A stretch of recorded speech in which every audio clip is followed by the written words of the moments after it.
Hello everyone, my name is, well you really don't care what my name is, and today I'm taking a look at Insidious Chapter 3. So, I was happy that this movie was coming out this year because I was very disappointed how horror movies have been going this year, especially with Poltergeist last week. And, okay, Unfriended was good. I like the other one, It Follows. I think that's the name of that movie, which was not bad. But I wanted one that did well with jump scare scenes, did well with the scary moments, and did well with just a good story.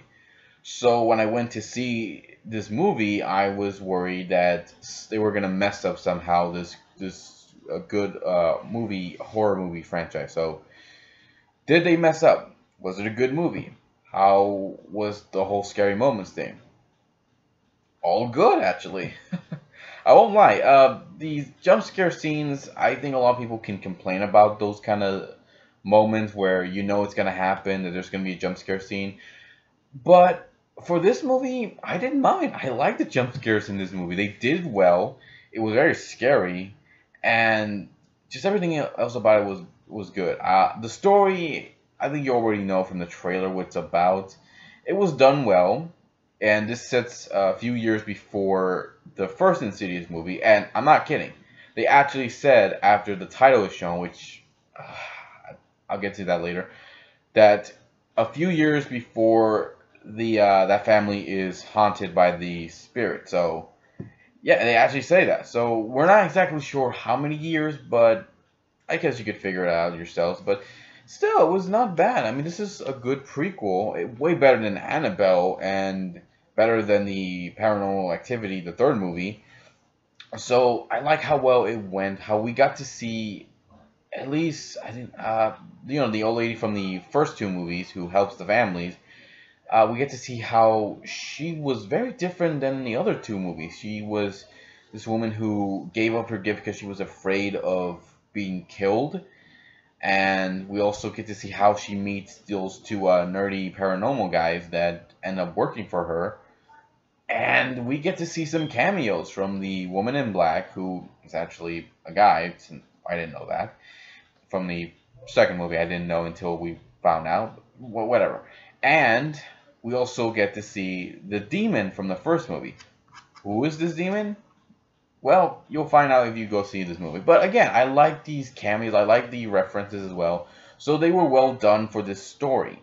It definitely worked with the jump scare scenes, with everything that happens. But I will say, if I have to take away anything from the jump scare scenes, is some of them we already saw coming from the trailer. There were some that were good, and there were some that actually, sorry, got me my body jumping because of what happened. So that was good. I love how well they did that.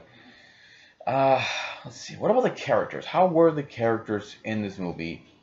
I like how there's two main characters here. We got the girl Quinn, who's being haunted by this demon, and we got Elise, who is this other main character. And what I like about this is we get to know more about Elise's character. We don't get to learn a lot, but just enough for us to know her a little better. Because in the other two movies, we didn't get to know much about her.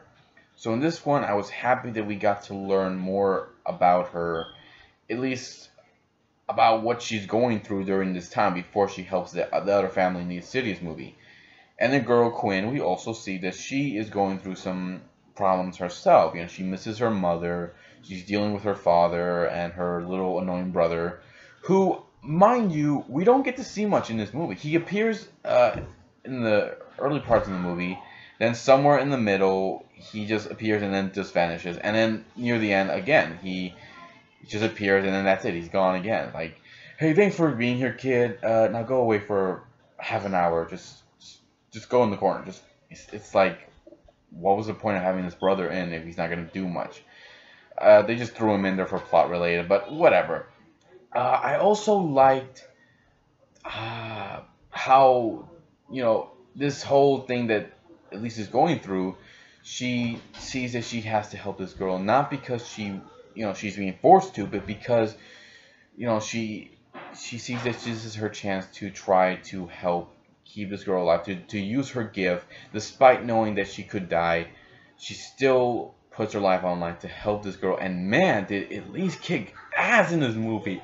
I was happy how well she did that, and I'm looking forward to seeing what happens later on in the fourth movie, if that one is the sequel to what happened to her in the second movie. So yeah, I like the two main characters. The side characters were okay too. The dad was okay. The little brother, never got to see him much. And the two nerdy guys, I liked them too. They were they were funny. There isn't that much comedy in this movie, which is good, but there's still a little humor, so that's still just a little bit. Not enough to take away from the scary moments, so that's good to have. But yeah, these guys are my favorites in this movie. I'm happy they brought them in, and we got to see how they ended up working with Elise, and how she ended up getting back on the saddle to go out and help more people.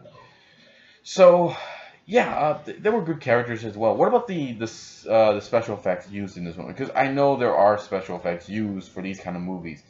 Man, I'll tell you, I love the effects they use for these movies.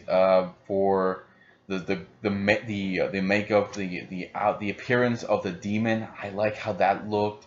There was a scene in the trailer where we see the girl with no eyes, no mouth, and just no hands. It's just stumps. She has stumps on her hands and where her legs her feet are supposed to be. So that was actually well done. I gotta wonder how they did that. Uh, the I think that's it. I think that's all I can say. The spirit world, the further looks as good as always. The appearance of the ghost looked good too, and just everything else thrown in this movie was great. So I'm happy how well it went. And I will say that if you guys want to see this movie, go check it out. I would recommend checking it out. If you want to go see it with your friends, go ahead. You guys can hold each other when there's a lot of scary moments, so go ahead and do that. So, yeah, I would recommend watching this movie. I am happy that this movie made up for all the other crappy horror movies, except for Unfriended, and It Follows.